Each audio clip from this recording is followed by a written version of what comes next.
1911-жыл 4-январ таңкы саат 4:26 өткөн убакта азыркы Кыргызстандын Чүй жана Ысык көл аймагын камтыган очогу Кемин жана Чоң Кеминде Рихтер шкаласы менен 10-11 балга жеткен чоң жер титирөө болуп өткөн. Бүткүл Ала тоого аламат салган зилзалалар биринин артынан бири кайталанып, жалпы жонунан 3 мүнөткө созулган жана ошол мезгилдеги дээрлик көпчүлүк имараттарды талкалаган. Аман калган эл уйкусоодо колуна тийген кийими менен сыртка качып чыккан. Көпчүлүк эл боз үйлөрдө жашаса да, бирок бул зилзаладан 500дөй адам набыт кеткен, шейит болгон. 1000ге жакын киши жаракат алып, 1000дей кам кыштан курулган үй жана 15000дей боз үй талкаланып жок болгон. 13000ден ашуун бодомал арам өлгөн. Жер титирөөнүн радиусу абдан чоң болуп, Токмок, Каракол, Алматы, Тараз жана Ташкент шаарлары да жабыркаган.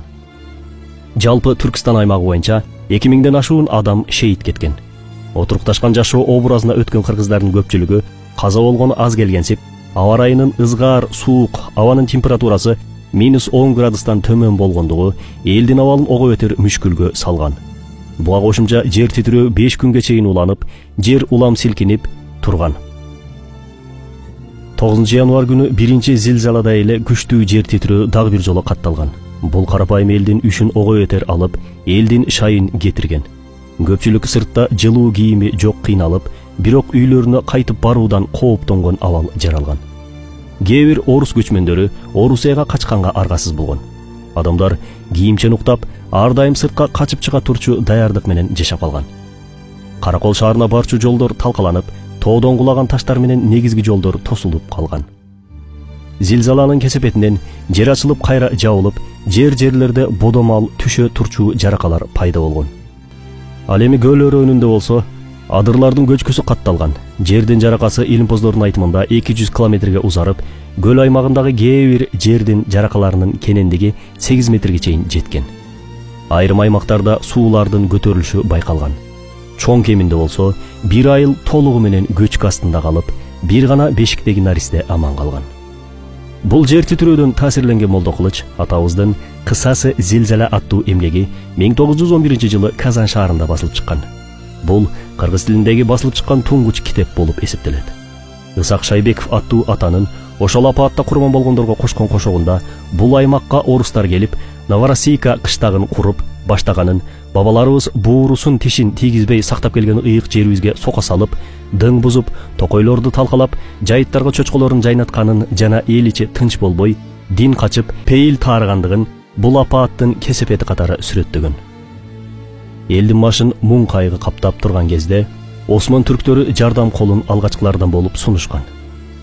Нар көтөргүс жардамын берген. Архивдик маалыматтардагы Осман түрктөрүнүн жардам колун сунгандыгын тастыктап жатат. Бул тарыхый баалуу маалыматтар жаш тарыхчы жана изилдөөчү 9 июль университетинин докторанты Дастан Разак уулу тарабынан изилденип чыккан. Ролигибизде Дастан мырзанын илимий изилдөөсүн колдонуу менен бирге ага терең ыраазычылык билдиребиз. Зилзалада жабыркаган кыргыздарга Осмондор тарабынан 100 000 сом өлчөмүндөгү акчалай жардам берилген. Ал учурда 5-10 сомго бир бодомал келсе, демек бул акчанын учурдагы кунун элестетип көрүңүздөр. Жардам чогултуу иш-чаралары эки багыт аркылуу жүзүгө ашкан. Биринчиси Стамбулдагы татар боордошторубуздун Сыраты Мустаким журналы, ал эми экинчиси Осман мамлекетинин расмий муфтияты аркылуу. Сыраты Мустаким журналы 1911-жылдын 12-январ күнкү санында Түркистан аймагында жер титирөө боюнча жазып, кыргыз элинин жардамга муктаж экендиги жөнүндө кейип жазган. Бул макала Түркистандагы азап деген ат менен чыккан. Журнал редакциясы бул макалада айрыкча түрк элдеринин ичинен эң аруусу жана динине бекем болгон кыргыздардан көп киши өлдү. Эй калайык, зилзаладан жабыркаган бул жерлер биздин алгачкы ата журтубуз, түпкү мекенибиз, Түркистан экендигин унутпагыла. Италияда жер титирегенде жардам жөнөткөн мусулмандар эмне үчүн Түркистандагы мусулман бир туугандарга жардам бербейт? Дүйнөдө 300 миллион мусулман бар деп ооз көптүрүп сүйлөгөндөр кана, деп жалпы Осман түрктөрүн намыска чакырган. Ошентип макаладан таасирленген боордошторубуз жардам топтой баштаган. Алгачкы жардам компаниясына Стамбулдун Бешикташ аймагындагы мектеп окуучулары жана мугалимдери акча топтоп, кат менен кошо журналдын кеңсесине алып келген. Катта Ысык көл жана Чүйдөгү кыргыз боордошторубузга жардам чогулттук. апаатка кабылгандардын абалына кабыргабыз кайышып көңүл айтабыз деп жазышкан. Бул алгачкы жардамдан кийин басмакана жамааты Асияи Вусута Фелекате Зедеганы, башкача айтканда Орто Азиядагы кырсык курмандыктарына жардам деген кутучаларды ачып, жардамды расмий топтой баштаган. Көбүнчөсү жардамды Алмания, Болгария жана Грециядагы түрк офицерлери жөнөткөн. Буга кошумча Фатих жана Чеңгелкөй аскердик мектептеринин окуучулары менен устаздары да акча чогултуп беришкен. Журналдын ар бир санында Түркистандагы кырсык курмандыктарына деген ат менен ар бир жардам берүүчүнүн аты жөнү, мекемелердин аталышы жана канча өлчөмдө жардам бергендигин камтыган маалымат чыгып турган. Журнал жардам чогултуу акциясын ошол жылдын июнь айына чейин дээрлик 5 ай бою токтотпой уланткан. Андан сырткары жер титирөө жана Түркистандагы боордош элдер жөнүндө Осмон дөөлөтүндөгү Танин, Хикмет деген газеталар жана Тарих Муслим аттуу журналда байма-бай жазып турган. 1911 жылдын февраль айында Юсуф Акчора аттуу татар изилдөөчү баштаган илимпоздор атайын конференция уюштуруп, жер титирөө боюнча Истанбул калкына жана Осман мамлекетинин бийлигине жеткиликтүү маалымат беришкен.